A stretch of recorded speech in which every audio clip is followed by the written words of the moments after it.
Hey YouTube, what's up? It's your boy Bear 3200, aka Mr. Antisocial, and we're back checking out another video from 1090 Jake on a stepdad who drowned a 6-year-old boy while the mom scrolled on TikTok.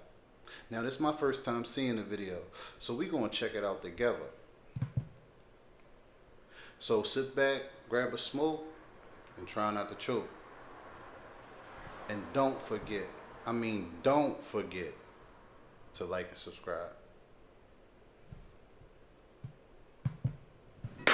Man, what's up, everybody? Welcome back to another episode of EOS. It's 1090 Jake, man. I'm rocking with y'all, and y'all rocking with me. And for this video, we're gonna be speaking on a Florida man who tortured and drowned a 6-year-old boy.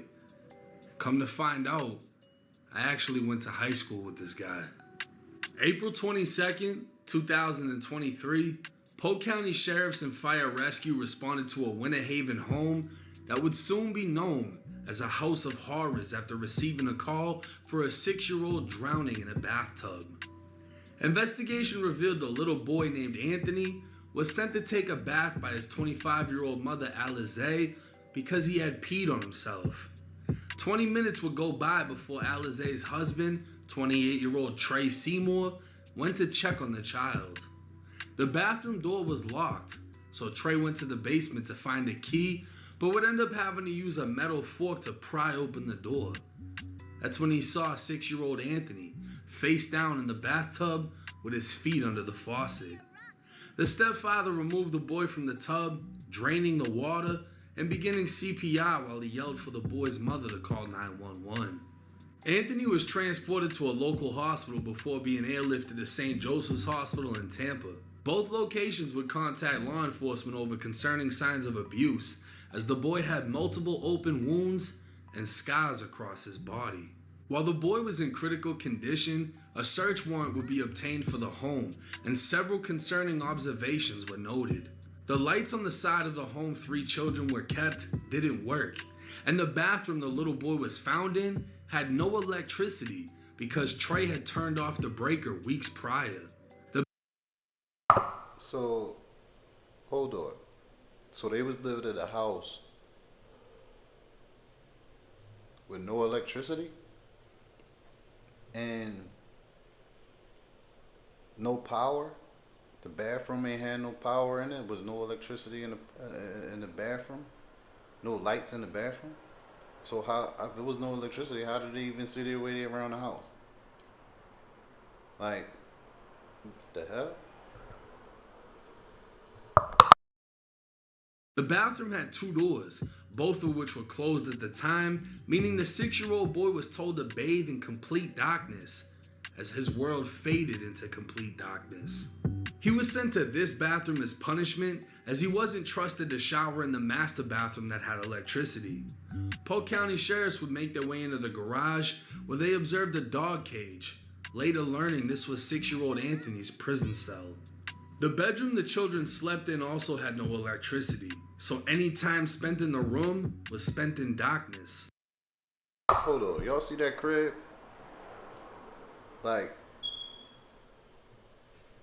that's not even a livable situation for anybody to live in. They got trash piled up all under the recliners. You know how many mice probably living in them piles of trash? Bed bugs on the sofas and all that in there. Probably whole crib look nasty. That whole crib look crazy. If DHS went to that crib and they seen how they was living, they probably would have got that young boy out of there. They probably would have got young boy right out of there. That's crazy. Clothes covered in feces and urine were sprawled all over the floor, as feces was also smeared inside of the closet walls. Investigators would notice the door handle had been reversed. Instead of the lock being on the inside of the room, the lock had been placed on the outside, so the children were able to be locked in. It was on the outside. An interview was conducted with Alizé, and she'd go over sending Anthony to the tub after he peed on himself. 20 minutes would pass before Trey checked on the child, and when asked what she was doing during those 20 minutes, she told investigators she was scrolling through TikTok. Yo, But her story was inconsistent. Initially, she said she went to check on the 6-year-old when he slammed the bathroom door. But when asked again, she said she never checked on him. Right, because what 6-year-old going to lock himself in a dark bathroom to go take a bath? Because when she thinks about it, it gives her anxiety. And when asked to search her cell phone, she denied the request. An interview was conducted with Trey, to which he gave consent to search his phone. Trey would tell investigators he recently deleted all of his texts between him and Alizé, but he normally deletes his texts.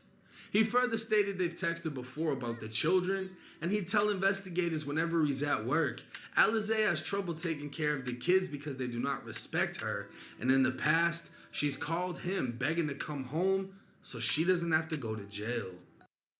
I ain't gonna cap, y'all. Like, look at Main Man, though. Like, for real. Like, look at Main Man. Main Man looked like he'd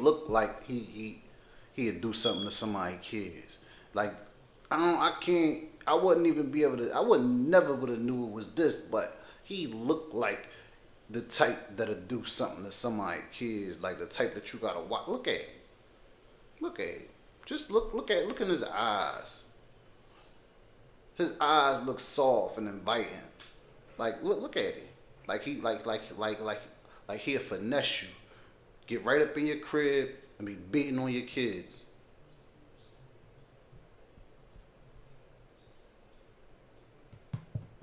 Two days after Anthony was taken to the hospital, they conducted a brain scan with no results. Trying again, doctors would confirm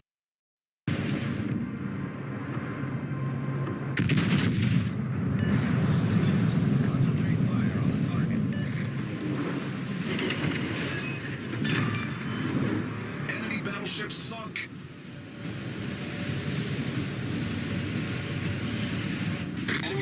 confirmed the boy had no brain function and he was pronounced dead. An autopsy would confirm suspicions that there was evidence of prior abuse, resulting in scarring on the boy's body. 6 days after the drowning, investigators obtained a search warrant for Alizé's cell phone, revealing texts showing just how sinister the two parents were.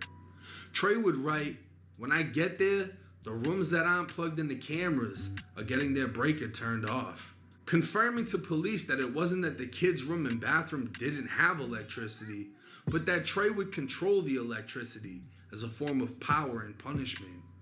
Trey would call Anthony slow, as he told Alizé how he caught him stealing noodles off the counter.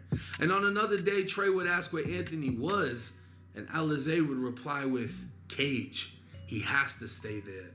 I don't want him out when I'm home." So even though Trey was the stepfather, Anthony's own blood mother was locking him in a dog cage because it. And that's crazy because she was with it. For a second, when I first read the title, I'm thinking that she was oblivious to what was going on because she was so wrapped up in TikTok. But now as we uncover the story, she was abusing the little boy too.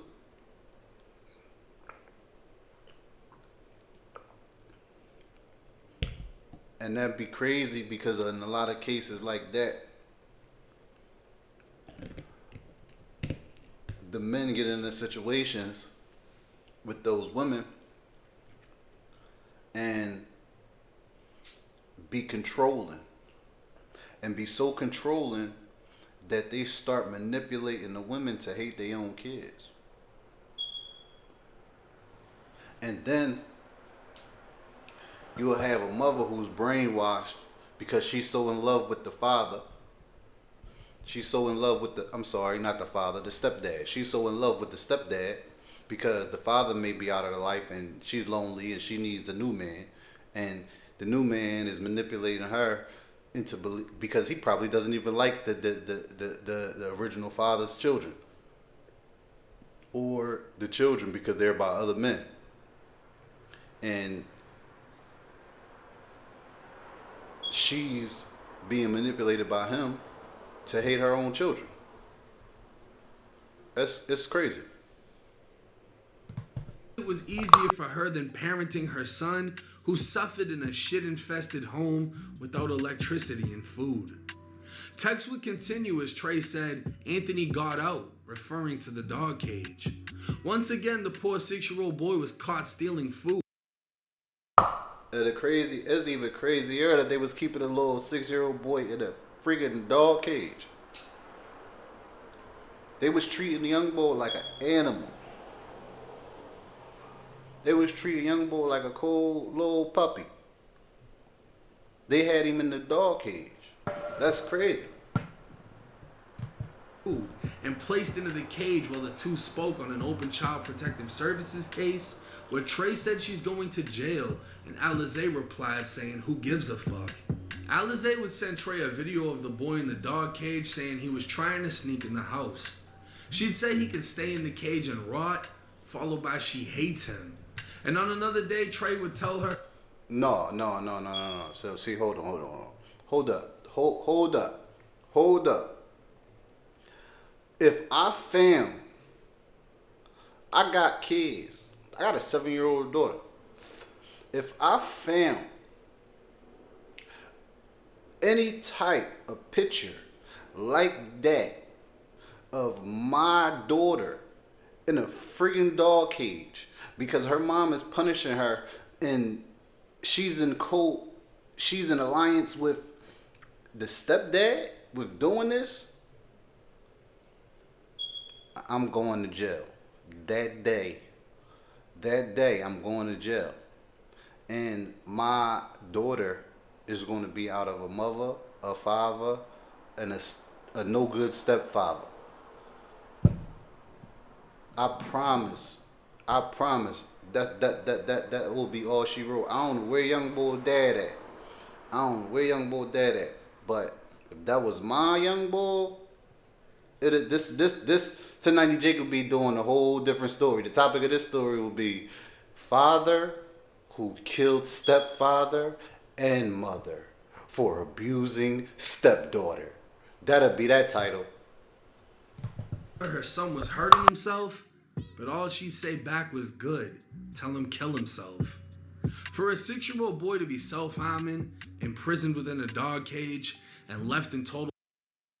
Tell him to kill himself, though. Tell a little 6-year-old boy to kill himself. Like, is they smoking meth? Like, what is they smoking? What is they smoking? They gotta be smoking something. They gotta be doing some type of drug. PCP, meth, something really, really hardcore. Molly probably can do it. Molly definitely can do it. But they doing something. They doing something crazy. They doing something crazy to be the what? Tell him to kill himself? Like, these people don't even deserve to have children.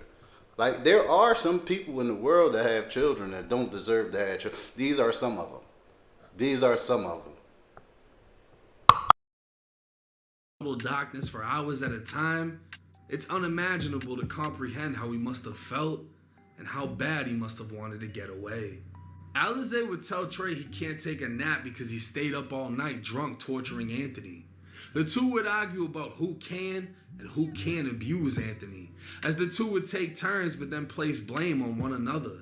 Trey would ask Alizé why she can't do the right thing until the boy is signed away to an agency, and Alizé would claim she didn't know he'd hurt himself and was busy with the other 2 kids she loved and cared about. The day before Anthony was drowned, Alizé would reference the chorus of a song by Rod Wave titled Street Runner. So I'm trying to figure out, they not saying nothing about the other 2 kids. If the 6-year-old going through this, is the other 2 kids younger? Are they older? Are they watching him go through this? Are they not being treated like this because they live in the same house? The house is crazy, so they live in the same house. So how could they not be subjected to this treatment? How is he the only one being subjected to this treatment? I don't think that's the case. I think that they were doing that to all them kids. Because if the young boy had a special learning disability and he was treating him like that, then that's even more messed up. That's even more messed up. She'd say if I ever killed my son, it would be to that song. Cause I honestly was gonna. I'm just being honest. The song lyrics would read, "Loving you is my greatest sin." Later that She day, said she was gonna kill she'd him. tell Trey she To a was to put soul? him up for adoption. A member of Child Protective Services would interview Anthony's 10-year-old brother for the second time. Okay. He'd admit that during the first interview, he didn't tell the truth because he was scared to tell the truth. When asked why he was scared, he said Alizé told him if he tells anyone what happened, Trey would go to jail. And if Trey goes to jail, she would choke him. He The need to go to 10-year-old jail. boy went on to say Choke 6-year-old big. Anthony got in trouble for stealing food, and as a result, Trey took him to the bathroom to go swimming. The boy would define swimming as drowning, and drowning as holding Anthony's head underwater. While explaining Trey's torture method, the 10-year-old motioned his hand showing exactly how Trey held Anthony's head under the water. Trey That's kept crazy telling that the he seen 10-year-old it. to go to his room, but he didn't listen. He was frozen as he watched Trey drown his little brother in the dark tub. See, watch you drug When his little Anthony brother. stopped moving is when Trey laid him on the floor and attempted CPR before leaving him in the bathroom. The 10-year-old boy described how Trey would put the boys in chokeholds just to get them to go to sleep. He'd also say him and his 7-year-old brother were rewarded with candy and food just to beat up Anthony. They punched the 6-year-old until he was weak enough to get put in a dog cage where he'd remain for hours, while the 10 and 7-year-old would be locked in their bedroom. Alizé has 6 other children, and all of her kids have now been placed in DCF custody. Both Alizé and Thank Trey have God. been charged with first-degree murder, aggravated manslaughter of a child, aggravated child abuse, tampering and felony life capital proceeding, child abuse, and causing a minor to become needy. For the drowning murder of 6-year-old Anthony Rouse, the couple faces a possible death sentence under Florida law. Now, this is one of the most saddest and hottest cases I've had to cover. And the fact that I went to school with Trey makes this even crazier. I was just recently in Tampa and I reconnected with 2 people that I was around in high school.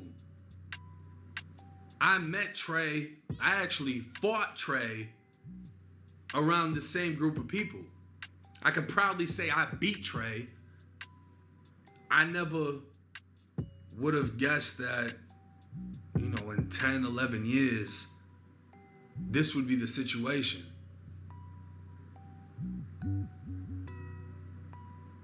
To hear what he did to that 6-year-old boy and the other 2 kids, and with me having a 6-year-old daughter, people say, I don't wish jail on nobody, I don't wish jail.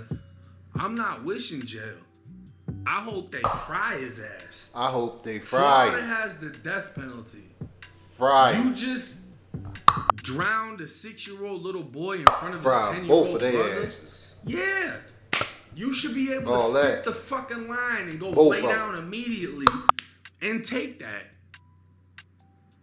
If the inmates don't get to you first. To hear that these kids were locked in the dock in a piss and shit infested room. To hear that this 6-year-old was starving for food and would have to sneak in the house and steal whatever he could steal just to be beaten for it. He had to steal and forced noodles into a dog and got cage. beat and put in a To dog hear cage how for stealing When noodles. these kids were sleepy, instead of them being held, instead of a night light, a bedtime story, they were getting choked to sleep. He This put the case kids in a doesn't sleeper. deserve Go to sleep. any remorse for the 2 people that have been arrested, especially the mother. To do that to your own children, her other kids were already taken away. And I tried to reach out to Anthony's father because it ain't Trey.